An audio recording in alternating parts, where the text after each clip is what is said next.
Assalamualaikum warahmatullahi wabarakatuh. Perkenalkan, nama saya Ahmad Zidan Yulianto.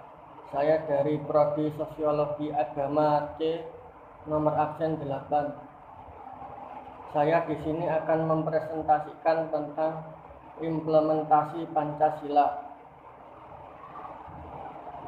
yang mana sebagai dasar kehidupan bersama di Indonesia. Dasar kehidupan bersama di Indonesia adalah Pancasila. Kita selalu melandaskan Pancasila dalam hal apapun.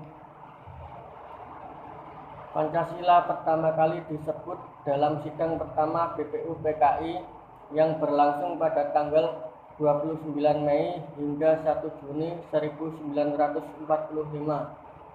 Tepatnya pada tanggal 1 Juni 1945, Bapak Insinyur Soekarno memperkenalkan 5 sila yang terdiri dari kebangsaan Indonesia, kemanusiaan, internasionalisme dan perikemanusiaan, mufakat atau demokrasi, kesejahteraan sosial, dan ketuhanan yang Maha Esa. Maka lahirlah Pancasila. Pancasila digunakan oleh masyarakat Indonesia sebagai landasan dalam berkehidupan berbangsa dan bernegara. Masyarakat Indonesia sadar bahwa Pancasila itu sangat penting. Mereka mengimplementasikan Pancasila dalam kehidupan sehari-hari. Sila pertama, ketuhanan yang Maha Esa. Dalam kehidupan sekarang, setiap masyarakat Indonesia dijamin kebebasan dalam menjalani kepercayaannya masing-masing. Masyarakat kini dapat menjalani kepercayaannya dengan tenang tanpa gangguan intoleransi. Di sila ini, masyarakat juga diminta agar tidak menistakan agama lain dan harus menjunjung tinggi kerukunan umat beragama antara satu dengan yang lain. Sila kedua, kemanusiaan yang adil dan beradab. Di sila ini, semua warga negara Indonesia memiliki hak yang setara dalam pemenuhan kesejahteraan. Selain itu, juga kesetaraan adalah kehidupan yang layak, hak politik, hukum, dan semua hal yang telah diatur di undang-undang tanpa melihat suku dan ras warga negara Indonesia tersebut. Sila ketiga, Persatuan Indonesia.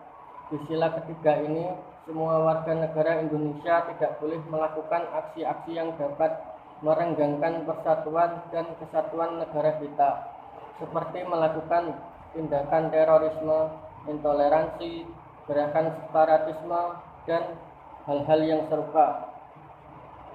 Sebagai warga negara Indonesia yang baik, kita harus tetap menjaga keutuhan negara kita.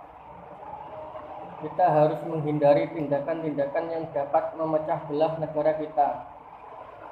Sila keempat, kerakyatan yang dipimpin oleh hikmat kebijaksanaan dalam permusyawaratan perwakilan. Dapat dilihat bahwa banyak sekali kasus ataupun masalah yang terjadi di negara kita yang menunjukkan penurunan sila keempat ini. Contohnya, banyaknya kasus sengketa pilkada yang harus berakhir di MK. Hal ini semakin parah karena masyarakat disuguhkan oleh matinya sikap dalam menghormati pendapat orang lain. Demokrasi dan rasa legowo di hati para pihak yang kalah seolah-olah sudah mati sejak lama. Sebagai warga negara yang baik, kita harus menghormati segala keputusan yang telah dirundingkan bersama. Meskipun kalah, kita harus lapang dada dalam menerima apapun hasilnya. Sila kelima, keadilan sosial bagi seluruh rakyat Indonesia. Di sila kelima ini dapat dilihat bahwa tujuannya adalah agar seluruh warga negara Indonesia mendapat kesejahteraan dan keadilan yang merata. Seluruh rakyat Indonesia berhak mendapatkan penghidupan yang layak, penghormatan terhadap hak asasi manusia, perlindungan keamanan dan hukum yang seutuhnya, dan semua hal yang berkaitan dengan kesejahteraan warga negara. Meskipun banyak orang maupun pihak yang ingin memecah belah negara kita dengan mengganggu nilai-nilai Pancasila, kita tidak boleh goyah. Kita harus berpegang teguh pada Pancasila yang menyatukan Indonesia yang sangat luas ini. Nilai-nilai Pancasila merupakan hasil kerja keras para leluhur kita yang ingin Indonesia dapat hidup dengan damai dan tentram. Kita sebagai anak muda harus bisa selalu menjaga keutuhan nilai-nilai Pancasila agar tidak pudar karena budaya-budaya luar yang masuk ke Indonesia. Apalagi sekarang ancaman bisa datang dari mana saja, bisa saja dari internet, paham tidak benar, dan lain-lain. Implementasi Pancasila sangat penting bagi kehidupan sehari-hari. Bila kita tidak menerapkan Pancasila sebagai landasan dalam berkehidupan bersama, maka dapat menimbulkan berbagai masalah yang dapat merugikan diri sendiri maupun diri orang lain. Oleh karena itu, kita tidak boleh lupa untuk selalu melandaskan Pancasila dan tetap menjaga keutuhan nilai-nilai dari Pancasila itu sendiri.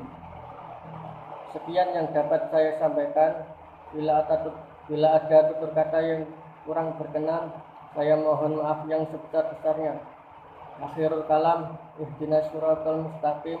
Assalamualaikum warahmatullahi wabarakatuh.